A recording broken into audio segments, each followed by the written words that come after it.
कोई लड़की या कोई लड़का आपस में मोहब्बत करता है और मोहब्बत में जब बीच में दरार आ जाती है, कोई आ जाता है तो दूरियां बढ़ जाती हैं। और फिर उसके बाद कुछ लोग तो इतने दूर चले जाते हैं कि कभी एक दूसरे से बोलते चालते भी नहीं, ना ही कभी एक दूसरे का सामना पड़ता है और ना ही कभी एक दूसरे को देखना पसंद करते हैं। लेकिन बिहार की एक ऐसी ही सच्ची कहानी आपको बताने जा रहा हूँ। लेकिन बिहार की जो सच्ची कहानी है ऐसा उसमें नहीं हुआ है।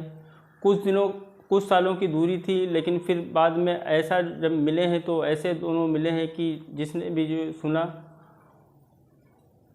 खुशी के मारे झूम उठा। आइए जानते हैं इस कहानी के बारे में। बने रहें मेरे साथ में, मेरे वीडियो को लाइक करें, मेरे चैनल को सब्सक्राइब करें। आदाब नमस्कार, मैं हूं नूर और आपका स्वागत है आपके अपने यूट्यूब चैनल नूर क्राइम सफ़र पर। दोस्तों, ये सच्ची घटना बिहार से शुरू होती है। बिहार के रहने वाली एक रानी जिसकी उम्र अभी कम होती है और वो कॉलेज में पढ़ रही होती है और उसके साथ में एक उसका दोस्त होता है।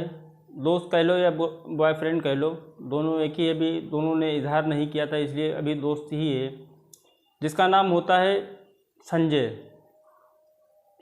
संजय और रानी में बहुत अच्छी दोस्ती थी, एक दूसरे की मदद किया करते थे। दोनों संपन्न परिवार से थे, इसलिए दोनों एक दूसरे की मदद किया करते थे। और जब भी स्कूल जाते, कॉलेज जाते तो साथ में ही जाते और साथ में ही आते, साथ में ही खाना पीना होता और पास में ही बैठ के बातचीत किया करते थे। रानी के दिल में भी यही था कि संजय से हम मोहब्बत करते हैं, और संजय के दिल में भी यही था कि हम रानी से मोहब्बत करते हैं, लेकिन एक दूसरे से बोल कोई नहीं पा रहा था। रानी की एक सहेली होती है जिसका नाम सावित्री होता है। सावित्री रानी के बड़े भाई से मोहब्बत करती है और इस बात की जानकारी रानी को नहीं होती है। इधर संजय टाइम बीतता जा रहा था और एक दूसरे से प्यार मोहब्बत का इजहार नहीं कर पाए, तो इसलिए एक दिन संजय ने एक लव लेटर लिखा और लव लेटर लिखने के बाद में रानी की सहेली को दे दिया कि रानी को दे देना। रानी की सहेली ने लव लेटर खोला और खोलकर पढ़ने लगी। उसमें प्यार मोहब्बत की बातें लिखी थी रानी के बारे में, और जो वो सहेली जो थी उसने रानी के साथ में धोखा किया। धोखा ये किया, वो सहेली ने लव लेटर अपने बॉयफ्रेंड यानी कि रानी के बड़े भाई को थमा दिया।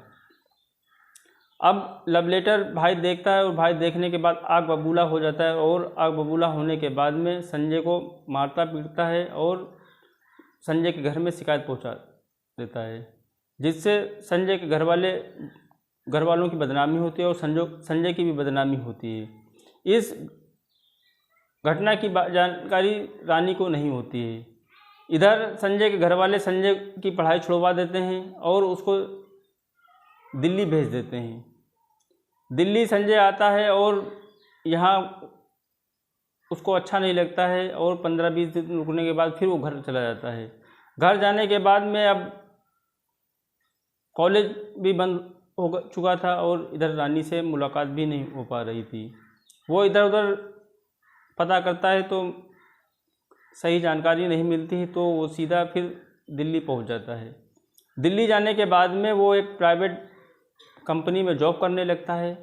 जॉब करने के बाद में वो पूरे 1.5 साल वहाँ पर रुकता है। 1.5 साल रुकने के बाद में वो अपने घर आता है। घर आने के बाद में फिर वही कोशिश करता है कि रानी से मुलाकात हो जाए, रानी को देख लें, क्योंकि दोनों में आपस में बहुत अच्छी दोस्ती थी। जो दोस्ती अब धीरे धीरे प्यार में बदल रही थी, लेकिन एक दूसरे से बोल नहीं पा रहे थे। यहाँ आने के बाद में फिर वही हाल होता है कि उसकी मुलाकात रानी से नहीं होती है, और रानी की जो सहेली होती है उसकी शादी हो चुकी थी, वो अपनी ससुराल में रहती है। वो फिर यहाँ पे रुकता है 15-20 दिन, 25 दिन जो भी रुकता है, वो फिर अपनी दिल्ली चला जाता है। दिल्ली जाने के बाद फिर अपना वही काम मेहनत मजदूरी करने लगता है, और मेहनत मजदूरी करने के बाद में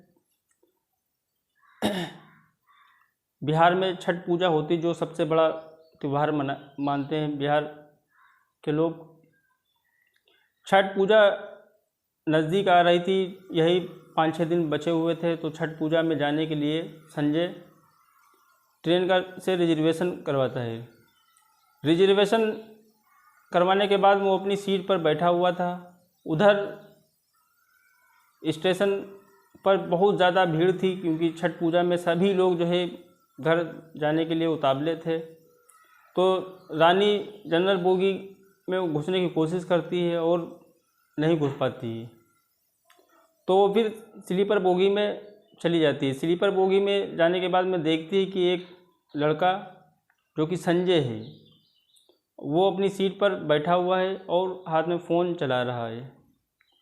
तो रानी देखने के बाद में फ़ौरन संजय को पहचान जाती है और जाकर उसके बिल्कुल एकदम सटे बैठती है। बैठने के बाद में संजय से यही बोलती है कि आप कहाँ जा रहे हैं। तो संजय मोबाइल की तरफ ही देखता है और देखने के बाद में यही बोलता है कि हम घर जा रहे हैं बिहार। तो बोलती है कि हम भी बिहार जा रहे हैं। तो संजय को कुछ आवाज़ जानी पहचानी लगती है, तो संजय उसकी तरफ, उसके चेहरे की तरफ देखता है, तो बोलता है तुम यहाँ कैसे। तो बोलती है तुम यहाँ कैसे। और संजय बोलता है कि हम तो 2-2.5 साल से दिल्ली में ही रहते हैं। तो बोलती है कि हम भी तो दिल्ली में रहकर पढ़ाई कर रहे हैं। संजय पूछा है किस चीज़ की पढ़ाई। तो बोलता है कि हम बोलती है कि हम यूपीएससी की तैयारी कर रहे हैं और अभी छुट्टी हुई छठ पूजा में जा रहे हैं और यूपीएससी का एग्ज़ाम देगा जिसका रिजल्ट आने वाला है। तो रानी पूछे तुमने बगैर बताए ही कॉलेज छोड़ दिया और मुझसे बताया भी नहीं और हम काफ़ी तुमको ढूंढा। तो संजय बोलता है कि हमने कॉलेज नहीं छोड़ा है, तुम्हारे भाई ने मजबूर कर दिया मुझे कॉलेज छोड़ने के लिए और उसने मुझे मारा पीटा, मेरे घर पर शिकायत कर दी, इसलिए मेरा कॉलेज घर वालों ने छुड़वा दिया।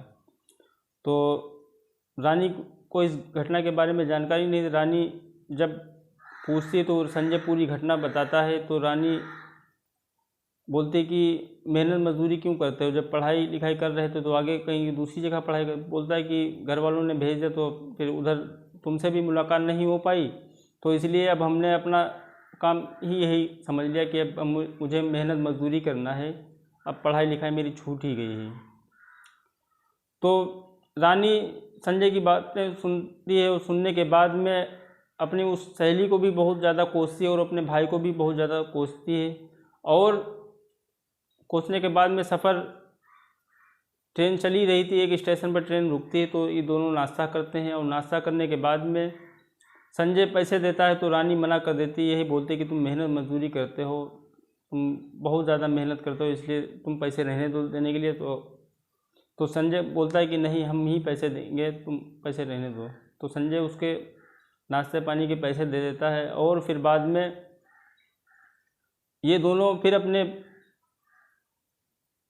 बातचीत करने लगते हैं। बातचीत करने के बाद में रानी अपने मोहब्बत की इजहार संजय से करती है और फिर एक दूसरे का नंबर वहीं पे ले लेती है और लेने के बाद में अपने अपने घर पहुंच जाते हैं।